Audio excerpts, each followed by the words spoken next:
अस्सलामुअलैकुम। हिन वीडियो में एक सिंधी जुमले के इंग्लिश में ट्रांसलेट करण सिखंदासीं। एक पास्ट सिंपल टेंस जे सिंधी जुमले के इंग्लिश में ट्रांसलेट करण सेखारींदसि। ठीकु आहे, पर फर्स्ट मां तव्हांखे इहो ॿुधाइणु चाहींदसि त पास्ट सिंपल टेंस में कहिड़े क़िस्म जा जुमला हूंदा आहिनि। ठीकु आहे, देन मां जेको आहे सो फॉर्मूले जे मदद सां ट्रांसलेट करण सेखारींदसि त हिकु सिंधी जुमले खे कीअं ट्रांसलेट कजे फॉर्मूले जे मदद सां इंग्लिश में। ठीकु आहे, पास्ट सिंपल टेंस में जेके जुमला हूंदा आहिनि या जेके असां जुमला ठाहींदा आहियूं उन्हनि जुमलनि में इहो ॿुधाए रहिया हूंदा आहियूं त कोई कमु आहे, पोइ कमु कहिड़ो बि थी सघे थो जेको असां गुज़िरियल वक़्त में कयोसीं। ठीकु आहे, आई रिपीट त पास्ट सिंपल टेंस में जेके जुमला हूंदा आहिनि या जेके असां जुमला ठाहींदा आहियूं उन्हनि जुमलनि में इहो ॿुधाए रहिया हूंदा आहियूं त कोई कमु आहे जेको असां गुज़िरियल वक़्त में कयोसीं। ठीकु आहे, इन टेंस जो नालो छा आहे? Past simple tense. पास्ट जो मतिलबु आहे गुज़िरियल वक़्तु। ठीकु आहे, ऐं सिंपल जी मीनिंग आहे सादो, टेंस जी मीनिंग आहे वक़्तु, गुज़िरियल सादो वक़्तु। ठीकु आहे, यानी इन टेंस खे सिंपल छो था चऊं? इन टेंस खे सिंपल इन करे चऊं था छो जे करे इन्हनि जुमलनि में असां सिंपल सी ॻाल्हि कंदा आहियूं न, यानी इहो ॿुधाए रहिया हूंदा आहियूं त कोई कमु आहे। ठीकु आहे, पोइ कमु कहिड़ो बि थी सघे थो जेको असां गुज़िरियल वक़्त में कयोसीं, यानी इहो न ॿुधाए रहिया हूंदा आहियूं त कमु गुज़िरियल वक़्त में जारी हो या करे चुका हुआसीं। ठीकु आहे, यानी सिंपल सी ॻाल्हि कंदा आहियूं त कोई कमु आहे, पोइ कमु कहिड़ो बि थी सघे थो जेको असां गुज़िरियल वक़्त में कयोसीं। इन जे करे इन टेंस खे पास्ट सिंपल टेंस चऊं था पिया। हाणे मां हिकु सिंधी जुमिलो शो कंदसि न्यूज़ स्लेट ते पास्ट सिंपल टेंस जो। त जुमिलो आहे, हुन मूंखे हिकु किताब ॾिनो। हुन मूंखे हिकु किताब ॾिनो। हिन जुमिले में मां इहो ॿुधाए रही आहियां त कोई शख़्स आहे, ठीकु आहे, जंहिं मूंखे हिकु किताब ॾिनो, यानी गुज़िरियल वक़्त जी ॻाल्हि कयां थी त गुज़िरियल वक़्त में कंहिं शख़्स मूंखे हिकु किताब ॾिनो। ठीकु आहे, गुज़िरियल वक़्त में यानी माज़ी में कंहिं शख़्स मूंखे हिकु किताब ॾिनो, मां ॾियण जी ॻाल्हि कयां थी। ठीकु आहे, त किताब कंहिं मूंखे ॾिनो। ऐं ॿी ॻाल्हि, ॿी पॉइंट, त हिन जुमिले में मां इहो न ॿुधाए रही आहियां त कोई शख़्स आहे जेको मूंखे किताब ॾेई रहियो हो गुज़िरियल वक़्त में या ॾेई चुको हो, अहिड़ी का बि ॻाल्हि नथी कयां। सिंपल सी ॻाल्हि कयां थी त कोई शख़्स आहे जंहिं मूंखे हिकु किताब ॾिनो, यानी गुज़िरियल वक़्त जी ॻाल्हि हले थी त गुज़िरियल वक़्त में कंहिं किताब मूंखे ॾिनो। ठीकु आहे, ऐं ॿी पॉइंट मां तव्हांखे इहो ॿुधाईंदी हलां त जेको हे हुन लफ़्ज़ आहे, इहो जेको आहे सो हुन लफ़्ज़ मेल ऐं फीमेल ॿिन्हिनि जे लाइ इस्तेमालु कंदा आहियूं। ठीकु आहे, यानी हिन जुमिले में या त असां कंहिं मेल जी ॻाल्हि कयूं था या त फीमेल जी ॻाल्हि कयूं था। ठीकु आहे, ऐं मां हिन जुमिले में कंहिं मेल जी ॻाल्हि कयां थी त कोई मेल आहे जंहिं मूंखे हिकु किताब ॾिनो। ठीकु आहे, हाणे इहो ॼाणींदासीं त जुमिले में हुन खे, मूंखे हिकु किताब ऐं ॾिनो खे छा चवंदा आहियूं। जॾहिं इहा ख़बर पइजी वेंदी त पोइ तव्हां फॉर्मूले जे मदद सां ट्रांसलेट करे सघंदव। ठीकु आहे, त जुमिले में हुन खे चवंदा आहियूं सब्जेक्ट, मूंखे चवंदा आहियूं इनडायरेक्ट ऑब्जेक्ट, ऐं हिकु किताब खे चवंदा आहियूं डायरेक्ट ऑब्जेक्ट, ॾिनो खे चवंदा आहियूं वर्ब।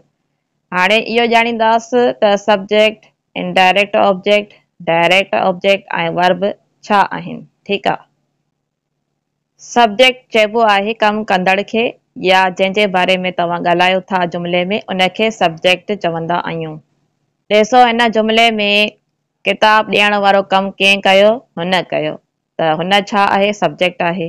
ठीकु आहे, या तव्हां कंहिंजे बारे में ॻाल्हाए रहिया आहियो? हुन जे बारे में ॻाल्हाए रहिया आहियो, त हुन छा आहे? सब्जेक्ट। अगेन ॿुधायां थी त सब्जेक्ट जेको आहे सो कमु कंदड़ खे या जंहिंजे बारे में तव्हां ॻाल्हाए रहिया आहियो जुमिले में, उनखे असां सब्जेक्ट चवंदा आहियूं। इनडायरेक्ट ऑब्जेक्ट, जेको इहो इनडायरेक्ट ऑब्जेक्ट आहे, हीउ असल में हिकु माण्हू हूंदो आहे या इलाही माण्हू बि थी सघनि था, जंहिंजे लाइ कमु थियो हुजे या कमु थींदो आहे, उहो इनडायरेक्ट ऑब्जेक्ट आहे। या मां ईअं चवां त इनडायरेक्ट ऑब्जेक्ट हिकु माण्हू हूंदो आहे या इलाही माण्हू हूंदा आहिनि जेको कम मां फ़ाइदो या नुक़सान थो वठे। ठीकु आहे, ॾिसो हिन जुमिले में कमु कंहिंजे लाइ थियो आहे, ॾियण वारो कमु कंहिंजे लाइ थियो आहे, ऐं किताब कंहिंखे ॾिनो वियो आहे, मूंखे। त मुंहिंजे लाइ कमु थियो आहे न, त भई मूंखे कंहिं शख़्स किताब ॾिनो त मुंहिंजे लाइ कमु थियो आहे, इन करे मां छा आहियां, इनडायरेक्ट ऑब्जेक्ट आहियां। ठीकु आहे, मूंखे छा आहे, इनडायरेक्ट ऑब्जेक्ट आहे। जंहिंजे लाइ कमु थिए या जेको माण्हू कम मां फ़ाइदो या नुक़सानु हासिल करे उहो इनडायरेक्ट ऑब्जेक्ट हूंदो आहे जुमिले में। ठीकु आहे, हिकु ॿी पॉइंट मां तव्हांखे ॿुधाइण थी हलां इनडायरेक्ट ऑब्जेक्ट जे लाइ, त भई अमूमन त जुमिले में इनडायरेक्ट ऑब्जेक्ट हिकु माण्हू या इलाही माण्हू हूंदा आहिनि जंहिंजे लाइ कमु थियो हूंदो आहे, पर कंहिं कंहिं जुमिले में न इनडायरेक्ट ऑब्जेक्ट हिकु शइ बि हूंदी आहे जंहिंजे लाइ कमु थियो हूंदो आहे।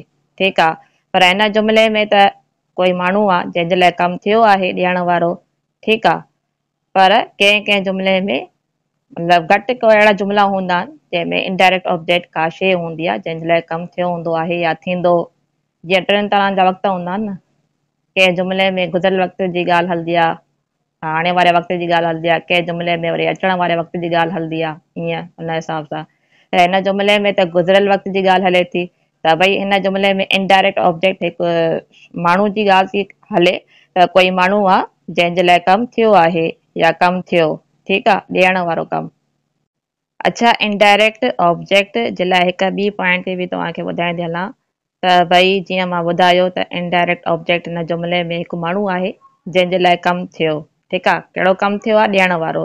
त हर जुमिले में ईअं न हूंदो आहे त ॾियण वारो कमु हुजे, कमु मुख़्तलिफ़ थी सघनि था, पहुचाइण वारो कमु थी सघे थो, ॿुधाइण वारो कमु थी सघे थो, कमु कहिड़ो बि थी सघे थो। ठीकु आहे, त हिन जुमिले में त ॾियण वारो कमु थियो आहे, त हिन जे करे जेको आहे सो जेको इनडायरेक्ट ऑब्जेक्ट आहे उहो हिकु माण्हू आहे जंहिंजे लाइ कमु थियो आहे, ऐं कमु कहिड़ो थियो आहे, ॾियण वारो। ठीकु आहे, ऐं मां इहो बि ॿुधाइण थी हलां त जीअं मां तव्हांखे ॿुधायो अर्ली त इनडायरेक्ट ऑब्जेक्ट हिकु माण्हू या इलाही माण्हू हूंदा आहिनि जेको कम मां फ़ाइदो या नुक़सानु हासिल करे थो। ॾिसो हिन में हिन जुमिले में जेको इनडायरेक्ट ऑब्जेक्ट आहे न, इन जेको आहे सो कम मां फ़ाइदो हासिल कयो आहे। कीअं, त हुन किताब मिलियो आहे न, छा थो चए जुमिले में, त हुन मूंखे हिकु किताब ॾिनो। हाणे किताब कंहिंखे मिलियो, मूंखे, त इनडायरेक्ट ऑब्जेक्ट छा आहे, मूंखे, त हिन किताब वरितो आहे यानी फ़ाइदो हासिल कयो आहे कम मां।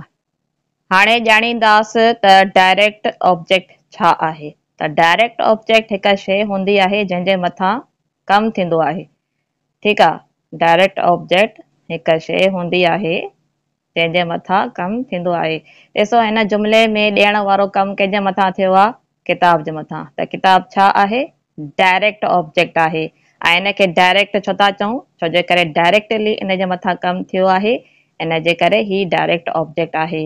ऐं ॾिनो छा आहे, वर्ब आहे। वर्ब जो मतिलबु हूंदो आहे कमु।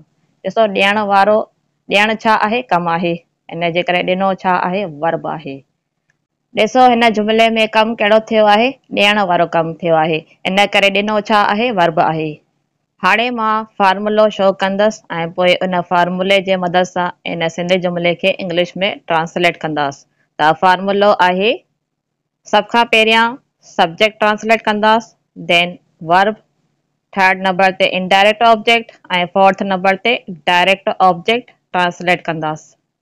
अच्छा, मां इहो ॿुधाईं थी हलां त सब्जेक्ट हमेशह पहिरें नंबर ते हूंदो आहे ऐं वर्ब हमेशह सेकंड नंबर ते हूंदो आहे पास्ट सिंपल टेंस में। ठीकु आहे, ऐं वर्ब जी सेकंड फॉर्म हणंदासीं। ॿी पॉइंट मां तव्हांखे इहो ॿुधाईं थी हलां त के के जुमिला अहिड़ा थींदा जंहिंमें इनडायरेक्ट ऑब्जेक्ट न हूंदो आहे। त अगरि इनडायरेक्ट ऑब्जेक्ट न हुजे त सिंपली वर्ब खां पोइ डायरेक्ट ऑब्जेक्ट ट्रांसलेट कयो। ठीकु आहे, ऐं के वरी जुमिला अहिड़ा बि थींदा आहिनि जंहिंमें इहे ॿई ऑब्जेक्ट्स न हूंदा आहिनि, इनडायरेक्ट ऐं डायरेक्ट ॿई ऑब्जेक्ट्स न हूंदा आहिनि। त पोइ तव्हां सिंपली छा कंदव, सब्जेक्ट त हमेशह पहिरें नंबर ते हूंदो आहे, वर्ब वरी सेकंड नंबर ते हूंदा। त थर्ड नंबर ते मिसाल अगरि एड वर्ब आयो आहे त हुनखे ट्रांसलेट कयो, यानी मुख़्तलिफ़ सेंटेंस स्ट्रक्चर्स थियनि था। ठीकु आहे, यानी चवण जो मतिलबु इहो आहे त मुख़्तलिफ़ सेंटेंस स्ट्रक्चर्स हूंदा आहिनि न। भई ॾिसो सब्जेक्ट त हमेशह पहिरें नंबर ते हूंदो आहे, ठीकु आहे, ऐं वर्ब हमेशह सेकंड नंबर ते हूंदो आहे ऐं वर्ब जी सेकंड फॉर्म इस्तेमालु कंदा आहियूं पास्ट सिंपल टेंस में। ठीकु आहे, के जुमिला अहिड़ा हूंदा आहिनि जंहिंमें तव्हांखे इनडायरेक्ट ऑब्जेक्ट न मिलंदो, त सिंपली तव्हां वर्ब खां पोइ डायरेक्ट ऑब्जेक्ट ट्रांसलेट कंदो। ऐं अगरि के जुमिला वरी अहिड़ा बि हूंदा जंहिंमें इहे ॿई ऑब्जेक्ट्स मौजूदु न आहिनि हूंदा, ठीकु आहे। ऐं सब्जेक्ट ऐं वर्ब त हूंदो ई हूंदो, सब्जेक्ट पहिरें नंबर ते हूंदो आहे ऐं वर्ब सेकंड नंबर ते। उन खां पोइ थी सघे थो एडवर्ब हुजे त उनखे ट्रांसलेट करे छॾिजो, यानी मुख़्तलिफ़ सेंटेंस स्ट्रक्चर्स हुजनि था न, त उन हिसाब सां। त हाणे इन जुमिले में जेको आहे सो इनडायरेक्ट बि आहे डायरेक्ट बि आहे। त फर्स्ट इनडायरेक्ट खे ट्रांसलेट कंदो, देन डायरेक्ट ऑब्जेक्ट खे वर्ब खां पोइ, इहा ॻाल्हि यादि रखी छॾो। अगेन मां ॿुधायां थी त अगरि इनडायरेक्ट ऐं डायरेक्ट ॿई ऑब्जेक्ट्स आया आहिनि त फर्स्ट इनडायरेक्ट ऑब्जेक्ट खे ट्रांसलेट कंदो वर्ब खां पोइ, देन डायरेक्ट ऑब्जेक्ट खे, ठीकु आहे। त हाणे ट्रांसलेट कंदासीं। सभ खां पहिरियां छा ट्रांसलेट करिणो आहे, सब्जेक्ट। ऐं सब्जेक्ट छा आहे, सब्जेक्ट आहे हुन, ऐं हुनखे इंग्लिश में चवंदा आहियूं ही। त ही छा आहे, सब्जेक्ट आहे, सब्जेक्ट ट्रांसलेट थी वियो। हुन खां पोइ वर्ब ट्रांसलेट कंदासीं। वर्ब छा आहे, ॾिनो। ॾिनो खे इंग्लिश में चवंदा आहियूं गेव, ऐं गेव सेकंड फॉर्म आहे गिव जो, ठीकु आहे। जीअं त मां तव्हांखे ॿुधायो त पास्ट सिंपल टेंस में वर्ब जी सेकंड फॉर्म हणंदासीं। गिव जो मतिलबु हूंदो आहे ॾियणु, ठीकु आहे, ऐं गेव मतिलबु ॾिनो। जेको गेव आहे उहो गिव जो सेकंड फॉर्म आहे। त वर्ब छा आहे, ॾिनो, ऐं ॾिनो खे इंग्लिश में चवंदा आहियूं गेव। त ही वर्ब बि ट्रांसलेट थी वियो। हाणे इनडायरेक्ट ऑब्जेक्ट ट्रांसलेट कंदासीं, जेको आहे मूंखे, ऐं मूंखे इंग्लिश में चवंदासीं मी। त ही इनडायरेक्ट ऑब्जेक्ट बि ट्रांसलेट थी वियो। लास्ट में ट्रांसलेट कंदासीं डायरेक्ट ऑब्जेक्ट, जेको आहे हिकु किताब, ऐं हिकु किताब खे इंग्लिश में चवंदा आहियूं बुक। बुक छा आहे, डायरेक्ट ऑब्जेक्ट। ही डायरेक्ट ऑब्जेक्ट बि ट्रांसलेट थी वियो।